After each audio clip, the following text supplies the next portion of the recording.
ফেসবুকে মেয়েদের কমেন্টে রিপ্লাই দেওয়া যাবে কিনা? একজনের সাথে অন্যায় করে ফেলেছি কিন্তু মাপ চাওয়া হয়নি, তার আগেই লোকটা মারা গেছে, কিয়ামতের দিন তার সাথে দেখা করে মাপ নেওয়া যাবে কিনা?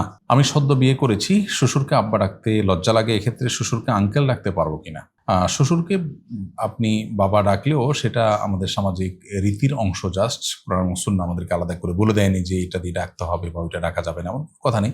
আপনি যদি সমাজের প্রচলিত বাবা যে রূপক অর্থে বলা হয় সম্মানে বাবার মতো, সেই হিসাবে সে অর্থে যে বাবা ডাকা হয়, সে আপনি যদি সেরকম করে ডাকতে ইচ্ছা করে ভালো, আর সেটা যদি আপনার জন্য অসুবিধার মনে করেন বা আপনি অস্বস্তি বোধ করেন, তাহলে সেক্ষেত্রে আপনি তাকে আঙ্কেল বা অন্য কিছু রাখতে পারেন। চাচা, আঙ্কেল বা অন্য কিছু যেটা ডেকে আপনি স্বাচ্ছন্দ্য বোধ করেন সেটা আপনি রাখতে পারেন, এবং এটা টোটালি একটা সামাজিক বিষয়, শরীয়ী বিষয় নয়। অর্থাৎ শরীয়ত এখানে আমাদেরকে কোনো বিধিনিষেধ আরোপ করে দেয়নি। বিধায় বা রূপক অর্থে বা সম্মানার্থে শ্বশুরকে বাবা যেমন বলা যায়, ঠিক একইভাবে সম্মানার্থে বা রূপক অর্থে শ্বশুরকে আঙ্কেল, চাচা বা এ জাতীয় আরো কোনো কিছু রাখলেও আপনি রাখতে পারেন। ফেসবুকে মেয়েদের কমেন্টে রিপ্লাই দেওয়া যাবে কিনা? ফেসবুকে একজন ছেলে মানুষ, একজন মেয়ে মানুষের কমেন্টের রিপ্লাই বা তার পোস্টে রিয়্যাক্ট অথবা কমেন্ট এগুলো করার ক্ষেত্রে তাকে ভাবতে হবে যে এটা কোনো নেসেসারি বা কোনো প্রয়োজনীয় কোনো কিছু কিনা। যদি একান্ত খুব প্রয়োজনীয় কিছু হয়, যদি ধরুন তিনি একটা ইনফরমেশন জানার জন্য পোস্ট করেছেন, আপনি সেখানে কমেন্ট করেছেন, অথবা তিনি একটা কমেন্টে ভুল কিছু বলেছেন, আপনি রিপ্লাই তাকে সংশোধন করে দিলেন, এই টাইপের নেসেসারি কমেন্ট আপনি করতে পারেন।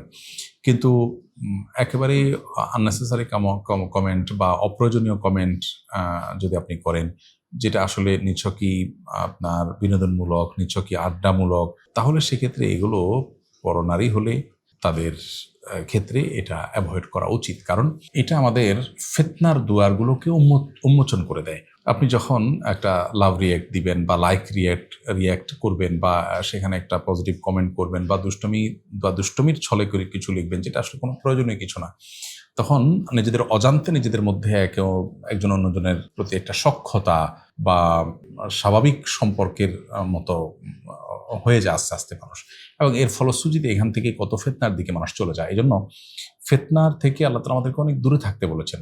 যেখানে ফিতনা বা মানুষের নানাবিধ ধোঁয়াশা বা বিভ্রান্তিতে পড়ার আশঙ্কা আছে, সেই জায়গাগুলো থেকে আমাদের দূরে থাকতে হবে এবং সতর্ক থাকতে হবে। শরীয়তের যে পর্দার বিধিবিধান, এগুলো সবগুলো কিন্তু সেরকমই, অর্থাৎ আগে থেকে বাদ দেওয়া, বিপদে পড়ার আগে থেকে সতর্ক থাকা। সেজন্য একজন মুসলিম নারী, তারও একটা আত্মসম্মানের জায়গা থাকবে যে পুরুষরা তার লেখার কমেন্টে রিপ্লাই দিতে যাবে, এটা তার জন্য কোনো সম্মানের বিষয় না, একান্ত প্রয়োজনীয় কিছু না থাকলে।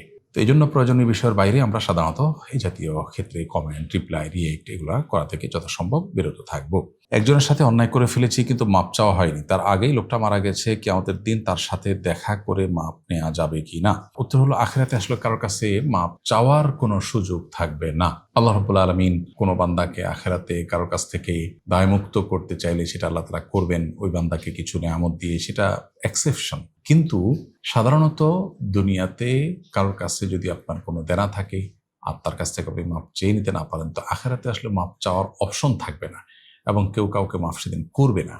কারণ এই সম্পর্কে নবী করিম সাল্লাল্লাহু আলাইহি ওয়াসাল্লামের সে বিখ্যাত হাদিস বর্ণিত হয়েছে সহিহ বুখারী শরীফ হাদিসের কিতাবে। আমরা জানি যে নবীজি সাল্লাল্লাহু আলাইহি ওয়াসাল্লাম ইরশাদ করেছেন যে ব্যক্তির কোনো তার ভাইয়ের কাছে তার কোনো অন্যায় আছে বা কোনো দেনা আছে, তাহলে সেক্ষেত্রে সে যেন আজকেই, অর্থাৎ জীবদ্দশাতেই সে যেন সেখান থেকে মুক্ত হয়ে নেয়। কারণ এমন একটা দিন আসবে যেদিন কোনো কিছু কাজে আসবে না কারো, এবং প্রত্যেকের জুলুম, অন্যায়, ত্রুটি, অপরাধ সেটার অনুসারে তার কাছ থেকে প্রতিশোধ নেওয়া হবে বা প্রতিবিধান নেওয়া হবে।